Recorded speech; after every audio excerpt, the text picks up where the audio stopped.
All right. So having a sales background, it's been very interesting to me to find out why people actually buy the products that I sold. It took me long enough to figure that out. But to give you a little bit of background on myself, I have sold up to $50,000 in a direct sales job. I was an assistant manager, and I was a branch manager after I moved up through those.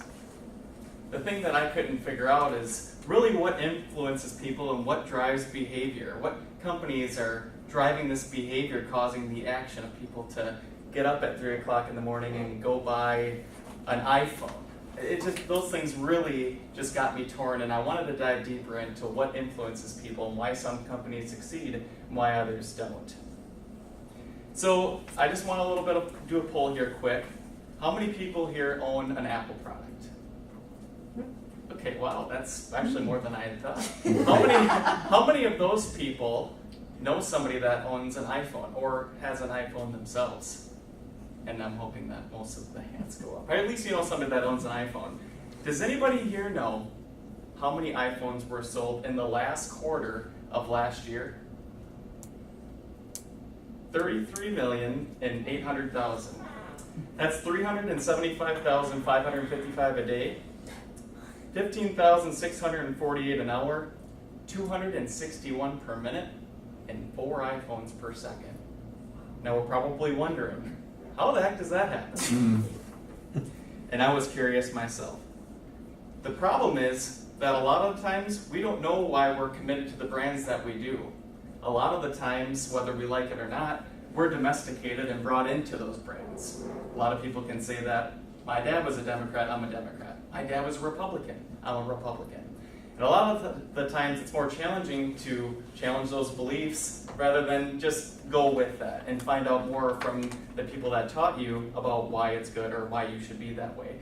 But I wanted to figure out why companies have that certain influence that people that own iPhones or Apple products, why it drives them to go out and buy an iPhone when it first comes out at 4 o'clock in the morning. And I saw a simple structure, it's called the golden circle, and I'm going to share that with you guys today, and how companies market and how it works for Apple and why other companies don't do it, because it is extremely difficult. So I call it the golden circle.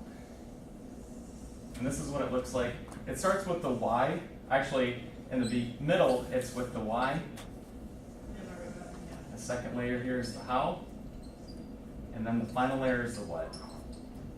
So the what is the clearest. We can all say and look at the phone and say, hey, it's got great structure, it's got the nicest display, it does everything that you want it to do.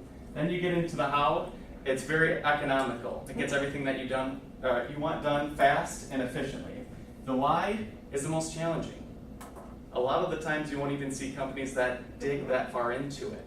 So with the time that I have with you guys today, I'm going to share with you 2 companies. You guys familiar with Dell and Apple, right? Both are companies, and if you work here at Century, you should be familiar with Dell because you look at it every day. Or your monitor. So let's take a look over here and do Dell first. Does anybody know that Dell introduced MP3 players? You wouldn't have known that because of the way that they influence. So let's talk a little bit about Dell. So Dell will tell you that they make computers. They make them so they're user-friendly and highly efficient. Want to buy one? Probably not, because what drives behavior? It's what we believe in that will go out, and we don't care what we're buying because we believe in what they believe in. So let's take a look at Apple now. As we just talked a little bit about this earlier, a lot of you guys are already influenced, you don't even know it, by Apple. So Apple will tell you, they start from the middle and work their way out. They'll tell you, we believe in challenging the status quo. We believe in that there's something better out there for you guys to see, and you want to come vision that with us. How we're going to do that is by making the world's greatest computers that are going to be highly economical and get you things done as fast as you can. The what is we just happen to make computers. Want to buy one? Of course you do, because you believe in what they believe in. You believe in challenging the status quo.